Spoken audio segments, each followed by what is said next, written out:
it's Guido coming at you with the Tactics Talk, guys. Welcome back. Thanks for tuning in. I don't know if we're going to get many tactics out of this. It's already game. But we're not going to...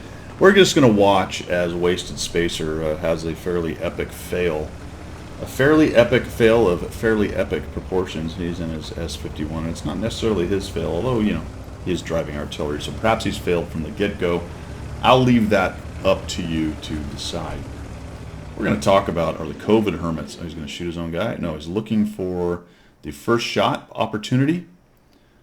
This is an assault map. The green guys are assaulting. The red guys are defending.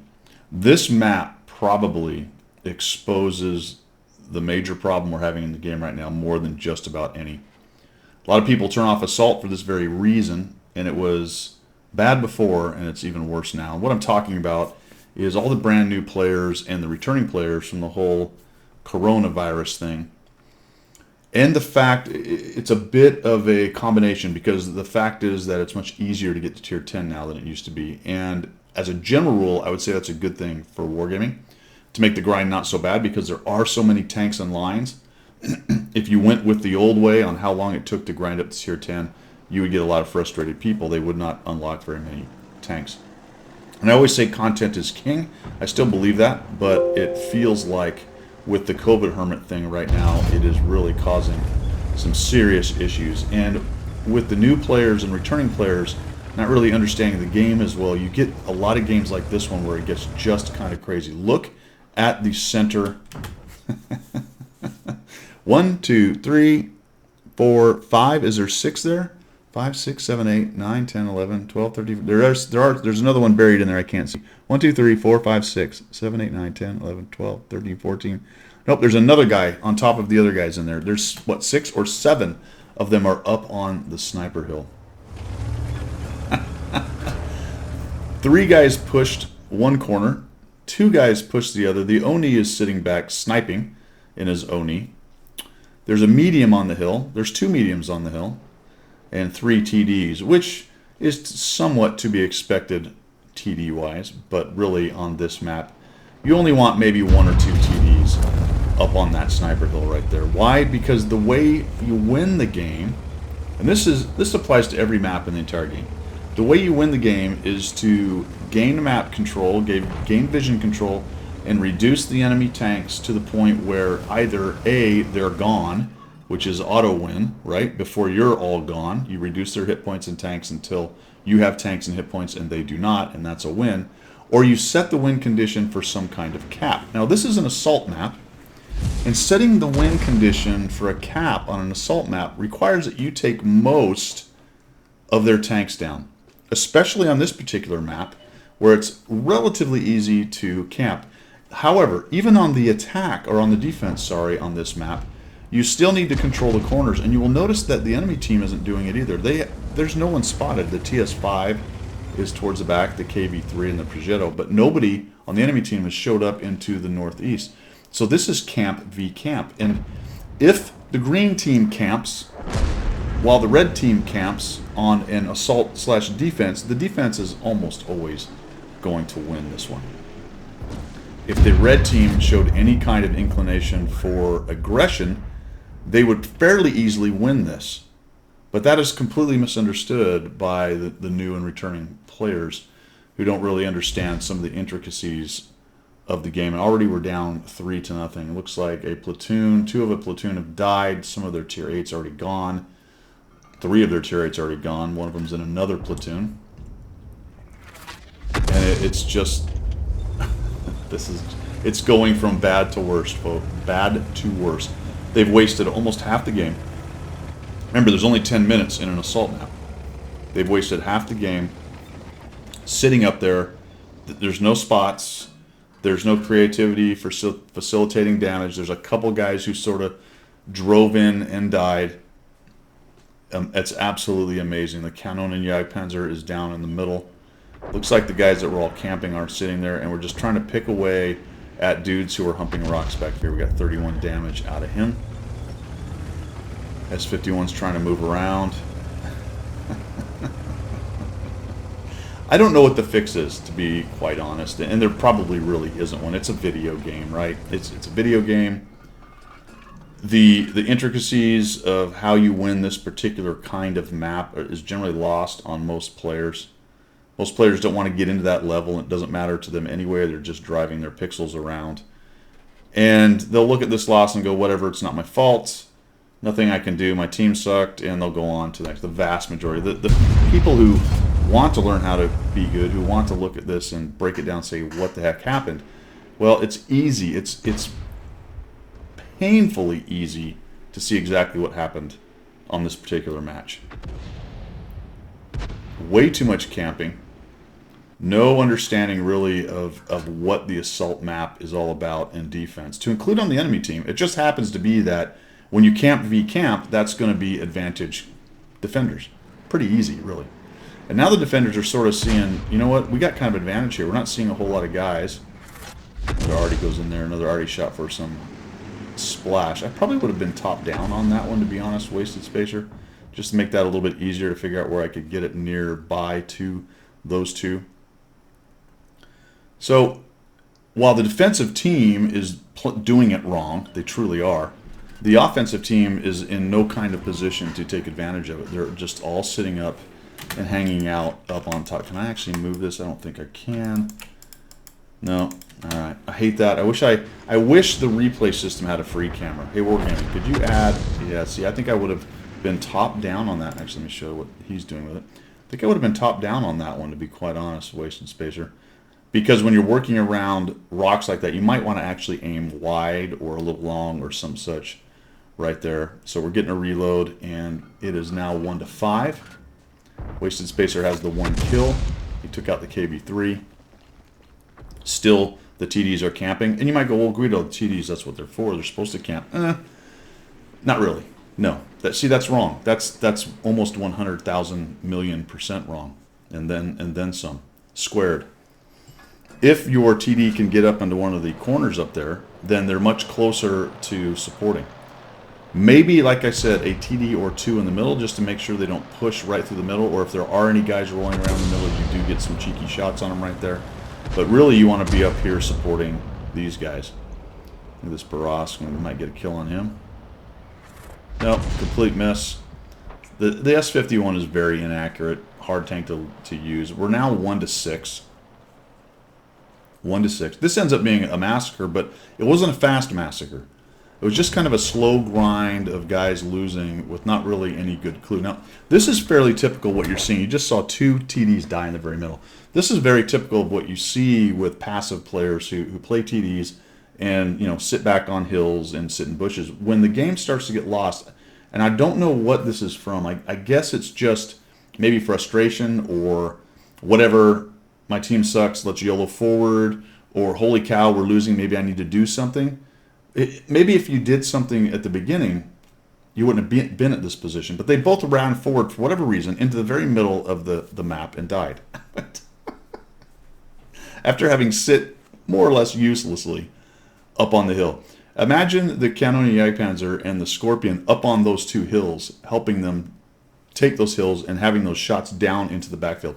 If the Cannonen and the Scorpion had been on the southwest hill when that TS5 was lit, they might have been able to take that guy down. And that was the big problem with pushing down there. Of course, nobody pushed down there. And the way you do this, when you get these hills and there's no opponents or opposition, as there was on this map, is you move around, at least from the northeast, you move around down here and you jump into this ravine. And on the southwest, you move around onto the east side of these little rocks, and you tuck up here, and then you sneak around into the ravine. And now you start lighting guys up for your snipers that are up on the hill. That's how you win it. You take the hills, then you have to get eyes forward, and there's beautiful ways to do that. That's what those ravines are there for on the map, by the way. That's Wargaming put them there for that very purpose, that you could have some kind of cover to move forward and light the guys who are going to be camping back here. Likewise, the red team wants to get up here and get eyes up on the hill so that their campers back here can shoot the guys on the hill. Neither team did that. Neither team did either one. At least some of the green guys went and took the hill, but nobody ever went down there to try to figure out where they could get some shots. They just continued to poke get shot by artillery. There's 2 on each side. If you make a prolonged sniper, peek, poke, artillery bombing game grind out of this map as the offender, you are going to lose. You nearly every single time you are going to lose. The defenders should have lost based on camping so hard, but it didn't matter because the green team had no concept of what they were trying to do right here. So largely, we're getting a bunch of this. There we go. We got Panda. The Barras died. He was dark and just died. Okay, very good. So it's now 2-9. And looks like Wasted Spacer's in big trouble. He's going to try to make a runner. This thing is actually remarkably fast for how ungainly it actually is. I don't know if he's going to get away. No, he's not going to get away. E25 shoots him an hour racks him. He bounces one. Yeah, now we're done. Now we're going to just get absolutely machine gunned by E25. Down it goes, and we're dead. Wasted Spacer is out of it. This game is over. The game was really over from the very beginning. With this many new players, this many returning players, not really understanding the concept of the game, it's always been a problem. I think in NA it might be a little bit worse because the relative population is smaller. And with this influx of what are essentially bad players in there, it can become very, very, very frustrating. You might say, well, so at Guido, just because people don't play your way doesn't mean they have to play your way. You can have fun. I still enjoy the game, but it is very frustrating. It is very, very frustrating to have a game like this where you load in, you just spent 9 minutes looking at it going, I know this is over. We're not going to win this. These guys have no idea what they're doing. Most everybody's camping, hoping that somebody else will do the heavy lifting, and slowly getting ground down to nothing, and then you die and you're already in the back. It's tough, man. Like I said, I'm not really sure what the answer is. A lot of times people come up with the idea that, well, wargaming has to make better training for players. I mean, you play the game, you train. I guess for me, it's so many people are uninterested in being good at the game or learning why they lost.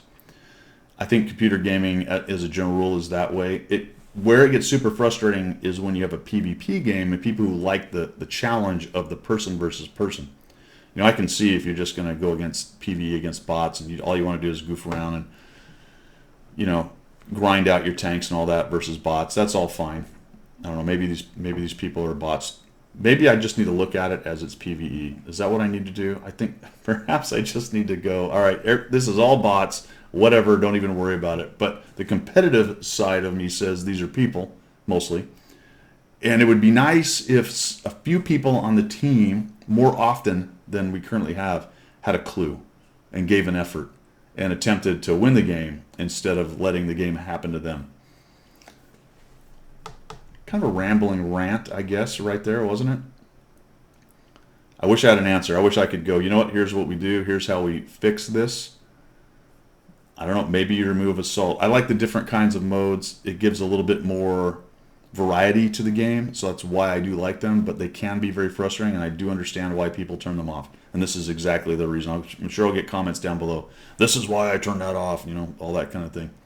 When it works and when you get some teamwork going, it's very cool. This is one of the more chess piece maps in the game, both on attack and defense. If you're able to leapfrog forward, get spots, and take down the defenders as they camp hard behind rocks and just work around through them, you can get some really epic games, even in 10 minutes on this map. But when this map goes bad, it goes really, really bad.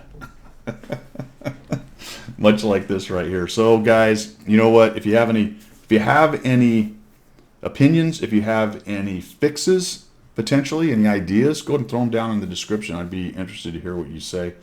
Whatever it is, remove the mode, make it go longer. I don't know.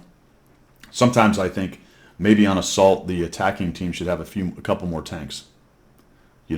But I don't think, what's interesting is, and I haven't seen the numbers, I don't think the offensive or defensive team has much of an advantage on this map. I'd have to go look at the map stats and all that.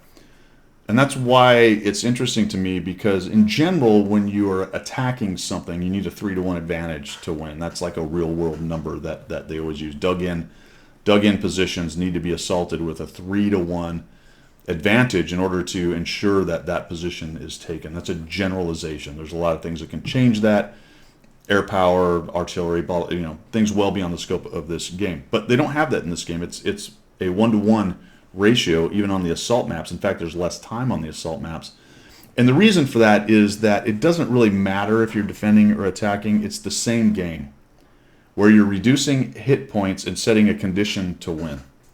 Either you get on the cap and cap it out, or you kill the enemy. But in any case, you basically have to do roughly the same amount of damage to do either one.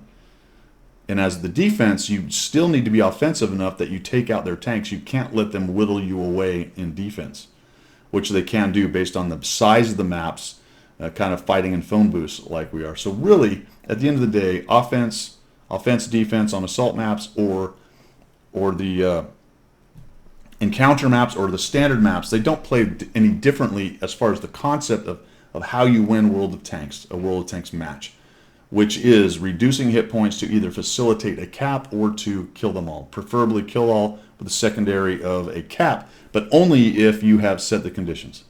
And if you want to throw out, well, fast caps work, that's an exception that proves the rule. Yes, they can on occasion, but it's a low percentage play. As a general rule, you've got to reduce a lot of their hit points before capping is even a possibility. And usually that's well on the way to removing all of their hit points and just plain old winning the game. And that's whether you're on defense or offense and assault, whether you're playing in encounter mode or whether you're playing standard. It's basically plays the same in concept, although the way the map plays may be changed slightly based on all those different modes. I don't know, guys. Let me know what you think down below. Thanks for coming by. I appreciate you supporting the channel as always. We will see ya. Sorry, wasted spacer. That was painful.